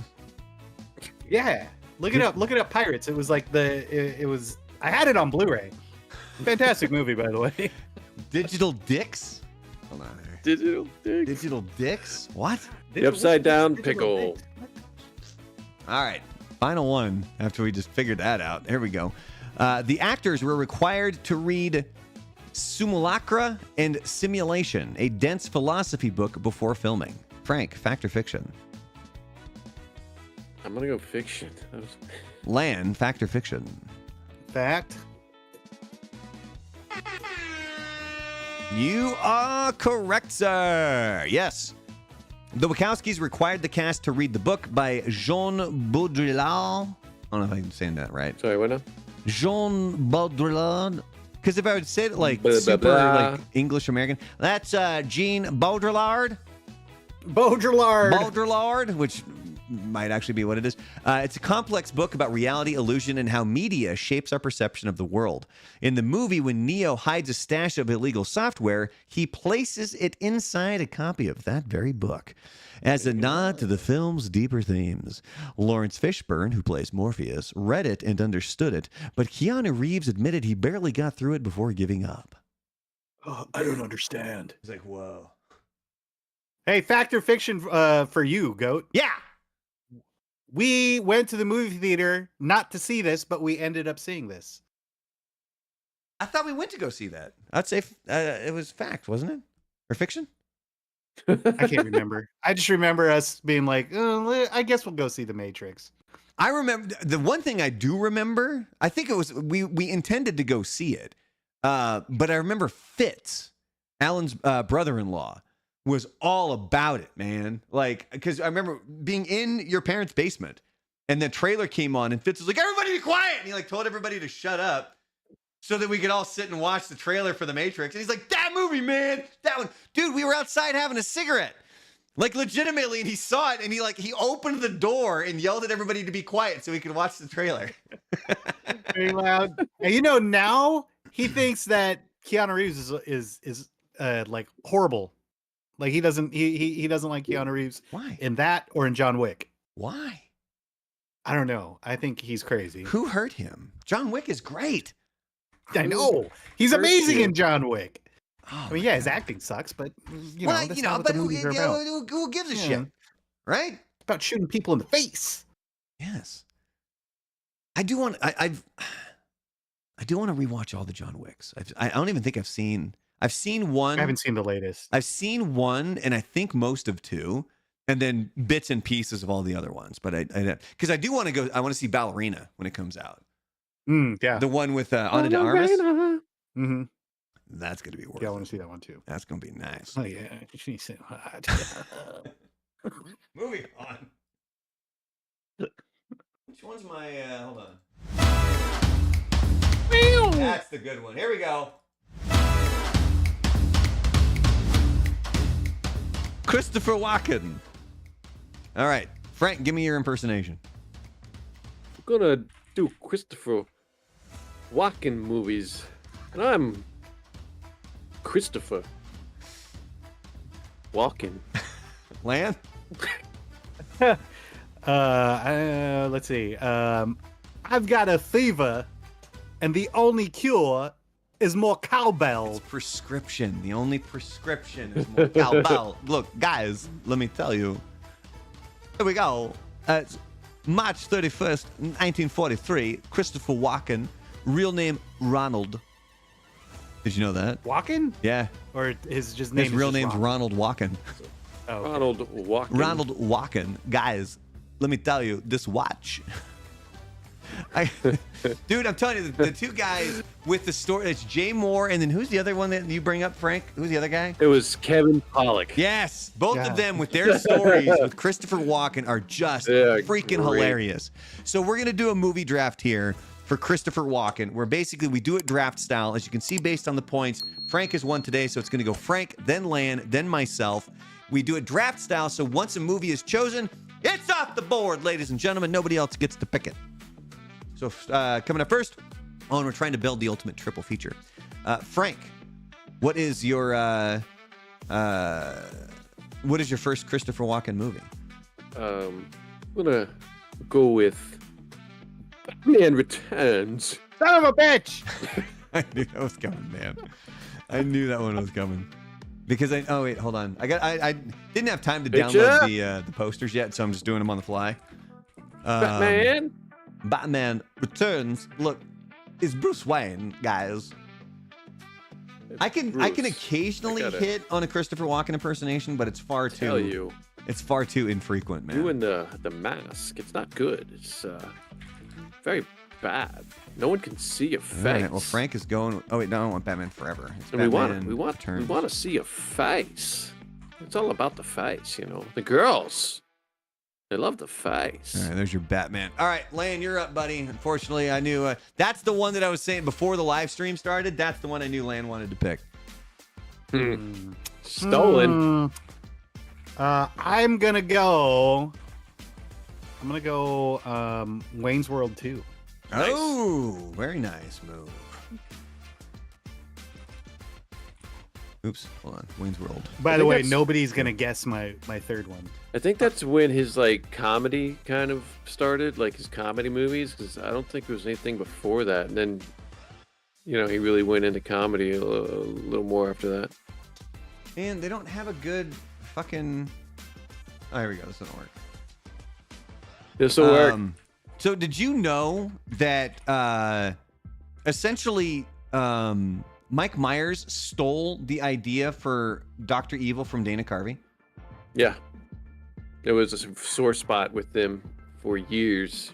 Do you know what it originally Michael was? Myers is kind of an asshole. It was the dude Saturday Night Live, Lorne Michaels. Michaels. Yeah. Lauren. Yeah. I was flipping around on the social meds, and that popped up, and it was Dana Carvey with Howard Stern talking about it, and he's like, yeah, it was right. We're gonna talk like this, and then we're gonna do the pinky, and it was stuff like that, and it started out as Dana Carvey doing Lorne Michaels, and then Michael Myers basically just kind of fucking ripped it off. And there's another thing that I had heard. Now I have not fact checked this one or not, but I have heard that Michael Myers wanted the original Wayne's World movie to just be him. Probably, and that's not his hand. Next You to think? Dana Carvey, you can tell You that's think? a cutout. It looks like the one that they took out of Stripes and just turned it upside down. All right, well, I get to go back to back here. Let me get Wayne's World DOS. Where are my movies? All right, I am going to start off with a movie poster that I know that I have. I guess I don't. How do I not have that one? How do you not?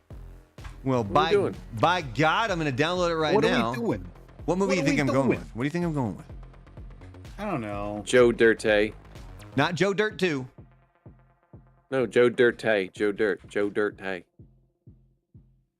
Let's see here. This is the last time I do this on the fly because it just kills the flow of the whole fucking thing. Here, make sure you guys like and subscribe. I think I just had this one in a different folder. But yeah, I'm starting off with Pulp Fiction. Hope Fiction. This watch is stuck into my ass. And then my second one, again, I'm going back to the old well. Go to the well. True Romance. You are correct. It's great in that movie, man. Absolutely great. Him and Gary Oldman in that movie. Fucking amazing. And Brad Pitt, Christian Slater, Patricia Arquette. Look at those. Look at them actors. And even Val Kilmer as Elvis Presley. All right, those are my two. Land, back to you, buddy. What is going to be your second? Christopher Walken. I think I'm gonna go with Balls of Fury. Oh! I like my balls. Ping pong. Is that the one where Yeah, I think it is. Let me show you here once I save it, because I think it's that clip. Because you see, I see it on social media all the time, where there's that girl with Down syndrome, but she's really hot. And so then it flashes to the scene from the one guy where he's like, no, I could. Yeah, no, I could. Yeah, Like, that was from Balls of Fury. Yeah. Okay. I know I'd seen Balls of Fury, but I hadn't seen it in a long time. Yeah, Maggie Q is in it, and she's freaking hot. And I think the last time I saw it, it was really, really high. So, all right, Frank, you're up. You get to go back to back here, man. I'm not picking these. I'm just gonna say, do you realize he was in all 3 of the Prophecy movies? Oh, Frank's picking the Prophecy movies. There he goes, He's locking it in. For the rest of his picks. Yeah. No, the first. My next one I'm going to do is Man on Fire. Ooh, that's a good one. Well, I like that because they actually originally wanted him to be the Mickey Rourke role, but he said he didn't want to play a bad guy anymore because he was always the heavy, and he wanted to be a good guy. So they basically created that role for him to be buddies with Denzel Washington. Underrated movie, I would say, Man on Fire. Especially considering when you kind of look up how it's like ranked and how it shows up on like Rotten Tomatoes and stuff, it's really not that highly rated. All right, what's your third and final Christopher Walken movie? Hey, I don't know why that turned into an Italian mobster. Hey, guys. I don't know. Hurry up, pick. Before I do something more racist. I don't know if you guys have seen it. Have you seen 7 Psychopaths? Yes! Yes. Yeah, okay, I'm going to go with 7 Psychopaths. Oh, that was on my list, man. Yeah, he's got some good ones like that, man. And that cast is huge. Yeah, it was one of those ensemble casts. All right, so we're going to go 7 psychopaths. Psychopath. There you go, Frank. There's your 7. I mean, look at that. Yeah, Walken. Look at it. Colin Farrell. Walken.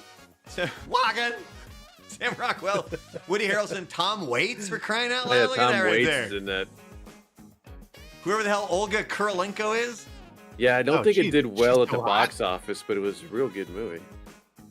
All Olga right. Kurilenko, she's Taskmaster. Really? There you go. Yeah. Oh, no shit. I think I knew that. All right. Land, final movie from Christopher Walken. Final movie, probably his greatest movie ever. Joe Dirt 1990s, I guess action political drama movie. McBain. McBain. Yeah. Here we go. With Luis Simpsons Guzman, Look Michael at Ironside, that fucking poster. My God. Maria Conchita Alonso. It's a horrible movie. Everybody needs to go watch it. It's not opening. Hold on. They There we go. steal it from The Simpsons. Maybe. It takes a killer to stop the killing. We fought one more. Now he's fighting. Oh, And he I'm fought pretty one more. Now he's sure- fighting another. This time he won't lose. Because part of this movie supposed to take place somewhere in South America. I'm pretty sure they shot it in the Philippines because all the extras are Filipino. Oh, I thought you were going to say that So- they filmed it in Springfield. Did he lose Vietnam? And now he's like, Yeah, getting no, that's part of it. revenge? That was part of it. Okay. Is that him and this crew? So that he this puts is together the from sequel to the Vietnam. Deer Hunter. Possibly. Was his name McBain in that? I don't know, but that's my third pick.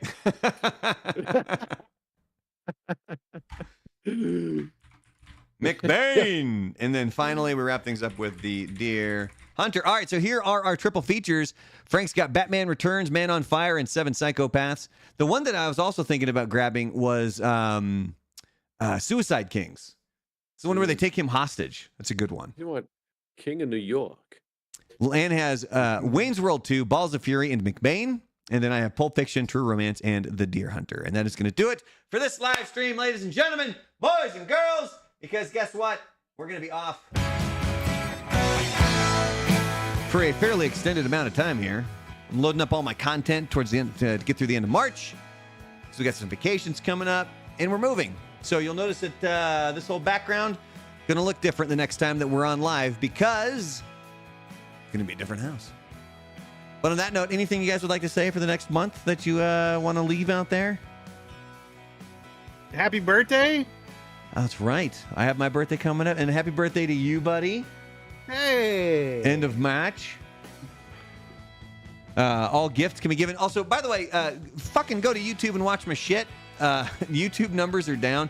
And see, this is what's weird, like how the algorithms work. Because I've had these videos that I'm producing now are hitting big on Facebook or Instagram or TikTok, well into the six figures for a lot of these videos. But then for some ungodly reason, YouTube is just still, nothing's kicking. So if you get a chance, make sure that you guys go and head to YouTube and watch the shorts and make sure you like them. Any of the content that we have out there, make sure that you guys are liking it. Make sure you guys are sharing it. All of that stuff, because it definitely helps us out. Also, if anybody wants to donate here before we wrap up the live stream, because here's the thing. You got to hit a minimum of $100 to get over the threshold so that you can get paid for that month. And I'm going to come up just short here in the month of February. So if anybody wants to pitch in, like, let's say $15, that would help get me up over the edge there. I'm just saying. $15, little man. Put that shit in my hand. You got to get in closer, and you can't blink like I did earlier. Blink? All right, hold on. Yeah, you just got to stare him down. But we're not like begging. that. He's not begging. No, I'm not. Just like that. Like,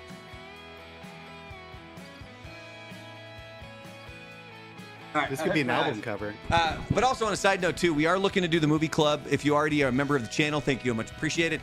You'll notice all of these videos that I'm pulling out of the live streams and uploading separately. There's a link at the top on all those of how to become a member of the channel. Essentially what we're going to do, every week I'm going to recommend a movie. You can watch it. You don't have to watch it. I really don't care. That's perfectly fine. Either way, if you are going to be a member of the movie club, every week for whatever that recommended movie is, I'm going to gather a memorabilia or something related to said movie. And I don't think I've actually shown it on the live stream yet, have I? Nope. Let me see if I can find a... what was it? These nuts? No.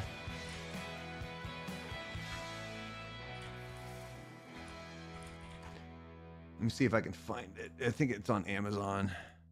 There we go. Let me save this picture real quick.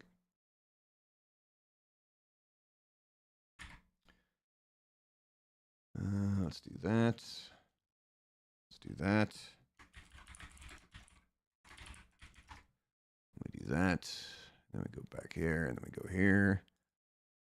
So The Simpsons actually didn't stop using the name McBain because of that Christopher Walken movie. There you go. That's why that Really? character For a disappeared. while. Yeah. So for a couple of years, they only referred to the actor's name, Rainier Wolfcastle, Oh. and not McBain. So this is going to be the first ones, because the first movie that I'm going to recommend is going to be Tombstone. And so there's this whiskey glass here that says, nonsense, I have not yet begun to defile myself. So what we'll do is every week when I recommend the movie, I'm going to find something similar like this or a piece of memorabilia from that movie. And then everybody who is a member of the channel, you're automatically entered. You don't have to do anything else. It's 99 cents a month. You can do the lowest tier if you want. There is also the Memberlorian level, which is $4.99 a month. That's definitely appreciated doing that. But if you want to do the 99-cent one, that's fine. I need a minimum of 20 members of the channel. So if you guys can recruit people, tell them we got a good thing going here. Help us out. And then they can maybe win a fantastic glass that says, nonsense, I have not yet begun to defile myself on it.